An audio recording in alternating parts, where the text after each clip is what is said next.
Episode 12 यानी कि आखिरी एपिसोड में हम लोग देखते हैं कि वो लोग अब रॉयल कैपिटल ऑफ ओसवेल में पहुंच जाते हैं, जहां पर प्रिंसेस और गौरव को बताने लगती है कि ये जगह काफी ज्यादा खूबसूरत है, ऐसी जगह तुम्हें कहीं नहीं देखने को मिलेगी।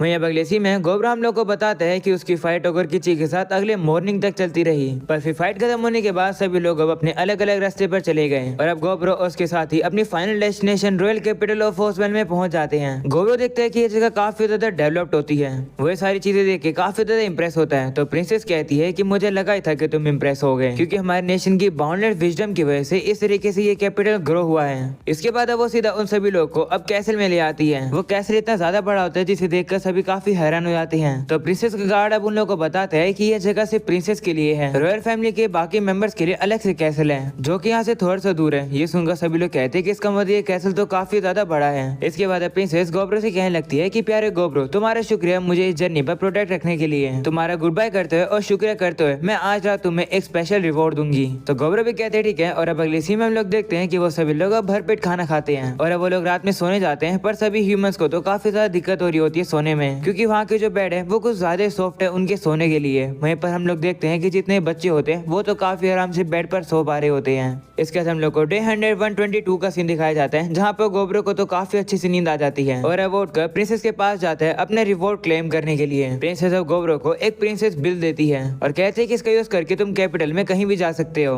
वो भी फ्रीली। ये सुनकर गोब्रो को अब उस पर शक होने लगता है और कहता है कि तुम मुझे अच्छे से जानती भी नहीं हो, तो तुम इतना श्योर कैसे हो कि मैं इसका गलत इस्तेमाल नहीं करूंगा। तो प्रिंसेस कहती है कि हमारी जर्नी पर मैं तुम्हें काफी अच्छे से ऑब्जर्व कर रही थी, चाहे बिजनेस हो या फिर बैटल हो, तुम हर चीज में काफी ज्यादा कम एफर्ट करते हो, साथ में तुम हर चीज के रिस्क और रिवॉर्ड को भी अच्छे से देखते हो और फिर एक्शन लेते हो। तुम इतने बेवकूफ नहीं हो कि तुम गलत इस्तेमाल करके इस चीज का किंगडम को अपना दुश्मन बना लोगे। ये सुनकर गोब्रो सोचता है कि इतने समय से मैं तो सोचा था कि प्रिंसेस इनोसेंट होगी, पर वो तो इतने समय से मुझे ऑब्जर्व कर रही थी। तो प्रिंसेस गोब्रो से कहती है कि मुझे तुम्हारी जरूरत फ्यूचर में भी पड़ सकती है, तो जितना जल्दी तुम कैपिटल में वापस आओगे उतना ही बेहतर होगा, तो इस कार्ड का अच्छे से यूज करना। ये सुनकर गौरव सोचते हैं कि प्रिंसेस कितनी ज्यादा चालाक है, उसने तो मुझे इस तरीके से फंसा दिया। और अब अगले सीन में हम लोग देखते हैं गौरव और उनके साथियों का जाने का समय हो जाता है, जहाँ पर प्रिंसेस का गार्ड उन्हें गुड बाय करने आता है, पर प्रिंसेस नहीं आ पाती है क्योंकि गार्ड्स ने उन्हें रोक दिया है। इस वजह से वो गार्ड थोड़ा सा दुखी होता है। तो गौरव से कहते हैं कि दुखी मत हो, हम लोगों ने ऑलरेडी एक दूसरे को गुड बाय कर दिया है और तुम भी अच्छे से ट्रेनिंग करते रहना। वहीं पर वो लाल बालों वाली लड़की भी उस गार्ड से कहती है हाँ अच्छे से ट्रेनिंग करना। ये सुनकर वो गार्ड भी खुश होता है और कहते हैं ठीक है। इसके बाद वो सब लोग वहाँ से चले जाते हैं। वहीं अब हम लोग को पता चलता है कि गौरव ने रॉयल कैपिटल में अलग अलग जगह पर अपने क्लोन्स को छोड़ दिया है, क्योंकि गौरव को लगता है कि कभी न कभी उन्हें वापस आना पड़ सकता है। इसके बाद अब वो लोग डिसाइड करते हैं कि वो लोग वापस से उनके विलेज में जाएंगे। इसलिए अब हम लोग को डे 124 दिखाया जाता है, जहाँ पर उन लोग को ओसवेल कैपिटल से निकले 2 दिन हो चुकी हैं। पर हम देखते हैं कि ढामी अभी भी दुखी होती है। वो देखकर गौरव से कहते हैं कि तुम अभी भी उस बात के लिए दुखी हो, जिस पर वो कहती हाँ ओगर किची भी काफी ताकतवर हो गया, पर मैं अभी भी कमजोर हूँ। ये सुनकर गौरव से कहते हैं कि अभी तुम्हारा लेवल क्या है, जिस पर वो कहती है कि मेरा लेवल अभी 89 है। तो गौरव अब उसे कहते हैं कि क्या तुम्हें याद है मैंने उस दिन कहा था कि जब तक मैं ताकतवर होता रहूंगा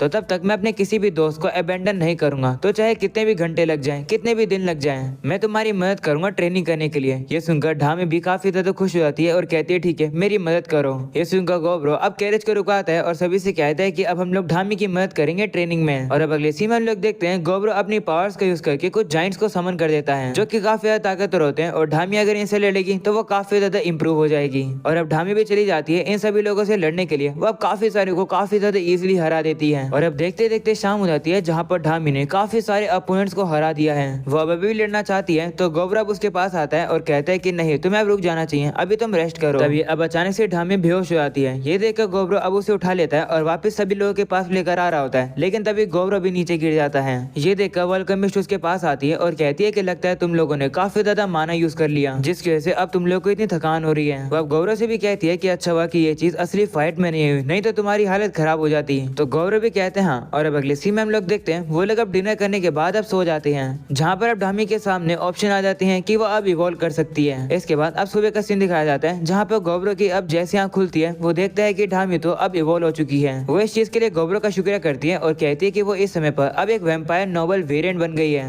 वो गौरव से कहती है कि फाइनली मैं तुम्हें अपना ट्रू नेम बता सकती हूँ, मेरा नाम है हेकाटेरिना, अब मैं आज से तुम्हारी ऑफिशियली वाइफ हूँ। ऐसा बोलने के बाद ढामी शर्मा जाती है और कहती है कि मुझे लगा नहीं था ऐसा बोलने में इतनी शर्म आएगी। पर तभी गौरव अब उसे गले लगा लेता है और कहता है कि मुझे काफी ज्यादा खुशी है कि तुम ताकतवर हो गई हो। ये सुनकर ढामी भी शर्मा जाती है। और अब अगले सीन में हम लोग को अगले दिन का सीन दिखाया जाता है, जहाँ पर फाइनली वो उसी फॉरेस्ट में पहुंच जाते हैं जहाँ पर उन लोगों का जन्म हुआ था। गोब्रो कह रहा होता है कि हम लोग को गए हुए 1 महीना हो गया है, पर लगता है उसे ज्यादा ही हो गया है। सच बताऊं तो मुझे वो काफी अंधेरी और छोटी केव काफी पसंद है और याद आ रही है, पर अभी काफी सारे लोग ऐड हो चुके हैं तो वो जगह काफी छोटी पड़ गई होगी। और अब जैसे वो लोग अपने घर पर पहुंचते हैं वो लोग देखते हैं कि वो केव छोटी नहीं रह चुकी है, वो अब काफी ज्यादा अलग दिख रही है, पहले जैसी तो वो बिल्कुल भी नहीं है। तभी यहाँ पर ओगर कीची और अर्थे भी आ जाते हैं जो कि उनसे कहते हैं कि तो फाइनली तुम लोग यहाँ पहुंच गए।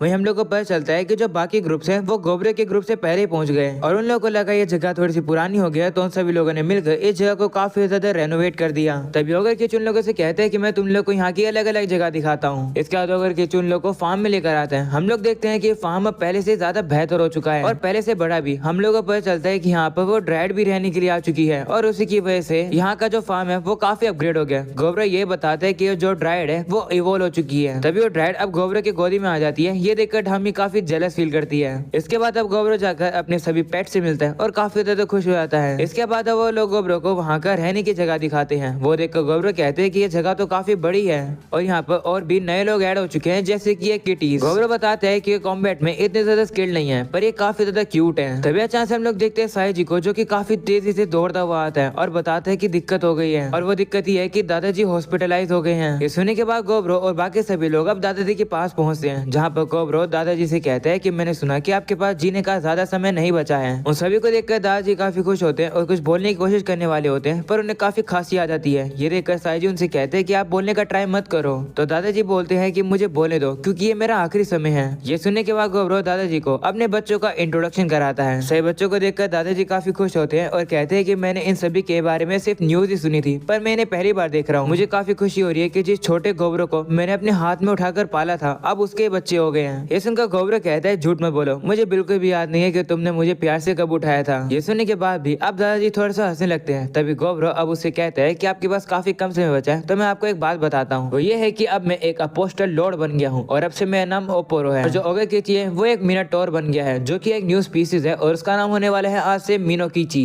ढामी भी इवोल्व हो चुकी है और उसका नाम आज से है कानामी। अर्थे भी इवोल्व हो चुकी है पर उसका नाम बदलने की जरूरत नहीं है। गोब्रो अब बाकी सभी लोगों से कहता है कि मैंने तुम लोग को ये नया नाम डिसाइड कर लिया, क्या तुम लोग को ये नाम अच्छा लगा? तो वो लोग कहते हैं हाँ नाम तो ठीक है, इतना ही बुरा नहीं है। वहीं इन सब के नाम सुनकर दादाजी कहते हैं कि ये कैसा नाम हुआ, इससे अच्छा नाम तो मैं ही रख देता हूँ। वो सुनकर सभी लोग मन में कहते हैं हाँ हमें तो पता ही है कि आप हमारा नाम कितना अच्छा रखते हो। इसके बाद अब दादाजी कहने लगते हैं कि मुझे कहना पड़ेगा वो छोटा सा गोब्लिन अब अपोस्टल लॉर्ड बन गया है। मेरी जिंदगी अब खत्म हो गया पर कोई नहीं, अंत में मुझे काफी कमाल की चीजें देखने को मिली, मेरी जिंदगी इतनी बुरी नहीं थी। ऐसा बोलने के बाद अब दादाजी बीच में ही रुक जाते हैं, जो देखकर साई जी अब सभी लोगों को बताता है कि दादाजी अब मर चुके हैं। और अब अगली सीन में हम लोग देखते हैं वो सभी लोग मिलकर दादाजी का अंतिम संस्कार कर देते हैं, जहाँ गोब्रो कहते हैं कि मैंने सुना कि दादाजी 20 साल से ज्यादा साल के थे। सच बताऊं तो मुझे नहीं पता है कि एक एवरेज लाइफ स्पैन कितना होता है एक गोब्लिन का, पर भले कितना भी हो मैं अपनी जिंदगी को अच्छे से जीने वाला हूँ, वही बिल्कुल फुल तरीके से। गोब्रो अब कहते हैं कि चलो दादाजी को हम लोग एक कमाल की चीज दिखाते हैं कि हम लोग हमारे ट्रिप पे कितने ज्यादा ताकतवर होकर आए हैं, चलो सभी लोग बैटल करते हैं। वो सुनकर सभी लोग काफी खुश होते हैं और कहते हैं हाँ। वहीं पर गोब्रो के सारे बच्चे भी आ जाते हैं और कहते हैं कि क्या हम भी लड़ सकते हैं? तो गोब्रो भी कहते हैं हाँ और कहते हैं कि मैं तुम सभी लोग की काफी सारी फोटोज खींचूंगा। और अब अगले सीन में हम लोग देखते हैं सभी लोग एक साथ इकट्ठा हो जाते हैं, जहाँ पर गोब्रो सभी को रूल समझाता है और कहते हैं कि सभी लोग अपने हाथों से ही लड़ेंगे और फाइट तब ओवर हो जाएगी जब एक पर्सन सरेंडर कर देगा, और अगर तुम अपने अपोनेंट को जान से मार दोगे तो तुम्हें काफी ज्यादा बड़ी पनिशमेंट सहन करनी होगी। और तुम लोग की बैटल देखकर मैं किसी भी पर्सन की पोजीशन को चेंज कर सकता हूँ कंपनी के अंदर, तो अपना बेस्ट देना अगर तुम लोग को अपनी पोजीशन अप करनी है तो। और अब अगले सीन में लोग देखते हैं सबसे पहली फाइट शुरू होती है जो कि उस कमांडर और उस लाल बालों वाली लड़की के बीच में होती है। वहीं पर ढामी की बैटल होती है स्पेल्सी के साथ और होप्से की फाइट होती है अर्थे के साथ। हम लोग को किसी भी पर्सन की पूरी तरीके से फाइट नहीं दिखाई जाती है और भी हम लोग को काफी सारे अलग अलग लोग की एक दूसरे के साथ फाइट दिखाई जाती है, पर जो सबसे ज्यादा इंटरेस्टिंग फाइट है जिस फाइट को देखने के लिए सभी लोग आए हैं वो फाइट होती है गोब्रो और ओगर कीची के बीच में। लड़ने से पहले ओगर कीची अब गोब्रो से कहते हैं कि तुम्हारी वजह से ही मैं इतना ताकतवर हो पाया हूँ, इसलिए मैं तुम्हारा शुक्रिया करना चाहता हूँ। जिस पर गोब्रो कहते हैं कि मैं भी तुमसे यही कहना चाहता हूँ, हम लोग काफी ज्यादा दूर आ गए हैं है ना? तो ओगर कीची कहते हैं हाँ इस फाइट को मैं जीतूंगा जिससे कि मैं तुमसे और ज्यादा आगे बढ़ जाऊंगा। तो गोब्रो भी काफी ज्यादा एक्साइटेड हो जाता है और कहता है कि देखते हैं कि कौन आगे निकलता है। ऐसा बोलने के बाद अब दोनों लड़ने के लिए आगे बढ़ते हैं और एक दूसरे को मुक्का मारते हैं। उनके मुक्के की वजह से वहाँ पर एक काफी बड़ा धमाका हो जाता है। इसके बाद अब शाम का सीन दिखाया जाता है जहाँ पर अब सभी लोग की फाइट खत्म हो जाती है। फाइट में पहले नंबर पर आता है गोब्रो और दूसरे नंबर पे आता है ओगाकिची, तीसरे नंबर पर ढामी और चौथे नंबर पे अर्थ है। पांचवें नंबर पर ब्लड सातो और छठे नंबर पर स्पेल्स है। सातवें नंबर पर नेकी और आठवें नंबर पे फूकी। नौवें नंबर पर वो कमांडर और 10वें नंबर पर गोफू और 11वें नंबर पर आती है वो लाल बालों वाली लड़की और बाकी सभी लोग पीछे पीछे हैं रिजल्ट में। वहीं पर गोब्रो सभी लोग की बैटल देखकर कुछ लोगों की रैंक्स को बढ़ा देता है। तभी वो दोनों बहनें आ जाती है सभी लोगों के लिए ड्रिंक्स और खाना लेकर और सभी लोग एंजॉय कर रहे होते हैं। वो सब कुछ देखकर गोब्रो सोच रहा होता है कि सभी लोग काफी ज्यादा ग्रो कर चुके हैं और ताकतवर बन चुके हैं और मुझे भी काफी खुशी है कि इन सभी लोगों से मैं जीत गया हूँ। और इसके बाद हम लोग को डे 127 दिखाया जाता है जहाँ पर वो प्रिंसेस एक कार्ड के जरिए गोब्रो को कांटेक्ट करती है। गोब्रो की आवाज सुनकर वो प्रिंसेस कहती है, मैं तुम्हारी आवाज सुन पा रही हूँ, ये कार्ड तो काफी कमाल का है जो कि तुमने मुझे दिया था। तो गोब्रो कहते हैं कि लेकिन तुम्हें इस समय पर मुझसे क्या चाहिए। तो प्रिंसेस कहते हैं कि मैं तुम लोग की सर्विसेज को सिक्योर करना चाहती हूँ। ये सुनकर गोब्रो कहते हैं कि लगता है काफी परेशानी होने वाली है हम लोग को। जिस पर प्रिंसेस कहती है कि इतना ज्यादा मीन मत बनो। इसके प्रिंसेस गोब्रो को अपना काम बताती है जो कि हम लोग को नहीं बताया जाता है। वहीं गोब्रो कहते हैं कि प्रिंसेस डेफिनेटली कुछ न कुछ तो बड़ा सोच रही है जो कि गोब्रो को अपने क्लोन से ऑलरेडी पता चल गया था पर डिटेल्स क्लियर नहीं है। गोब्रो कहते हैं कि इस समय पर हमारी कंपनी में 400 मेंबर्स हैं तो अगर किंगडम के साथ अभी हम लोग मुश्किल में पड़ गए तो दिक्कत हो जाएगी। वहीं प्रिंसेस गोब्रो से कहती है कि मैं तुम्हारे प्रेजेंस को किंगडम में फैलाना चाहती हूँ, वो भी काफी वाइडली, जिससे तुम्हारी रेपुटेशन बढ़ जाएगी और तुम्हारी कंपनी को काफी फायदा होगा। ये सुनकर गोब्रो सोचते है कि प्रिंसेस को अच्छे से पता है कि मुझे उकसाया कैसे जा सकता है। गोब्रो अब उसे कहते हैं ठीक है मैं तुम्हारे ऑफर को एक्सेप्ट करा, मुझे और डिटेल्स में बताओ। तो प्रिंसेस अब गोब्रो को डिटेल्स बताती है जो कि हम लोग को नहीं बताई जाती है। और अब अगले सीन में हमें दिखाया जाता है कि गोब्रो सभी लोगों को इकट्ठा करता है। वो अब सभी से कहते हैं कि हम लोग डिप्लॉय हो रहे हैं रॉयल कैपिटल ऑफ ऑस्ट्रेलिया के अंदर, जिस पर सभी लोग भी कहते हैं ठीक है। वहीं पर गोब्रो अपने मन में कहते हैं कि मैंने इस ऑफर को एक्सेप्ट इसलिए किया क्योंकि जो रिवॉर्ड हमें मिलेगा वो काफी कमाल का है, पर आगे जो हमारे साथ होने वाला है उस चीज का आइडिया मुझे बिल्कुल भी नहीं था। मुझे नहीं पता था कि ये जॉब इतनी खतरनाक होने वाली है। और अब यहीं पर आता है ये एपिसोड खत्म और ये सीजन भी खत्म। शुक्रिया इस एनिमे को एंड तक देखने के लिए। ये आखिरी एपिसोड था और इसका सीजन 2 कब आएगा मुझे नहीं पता, तो मुझसे पूछना मत। सो आज के लिए इतना ही। चैनल को सब्सक्राइब कर लो क्योंकि आगे भी काफी सारी न्यू एनिमेज आने वाली है। तो मैं नहीं चाहता हूँ कि आप लोग उन एनिमेज को मिस करो, इसे चैनल को सब्सक्राइब करके ऑल नोटिफिकेशन याद से ऑन कर देना। सो आज के लिए इतना ही। वीडियो को जोर से लाइक करके जाना। मिलते हैं फिर किसी एक कमाल की एनिमे के अंदर, तब तक के लिए पीस आउट।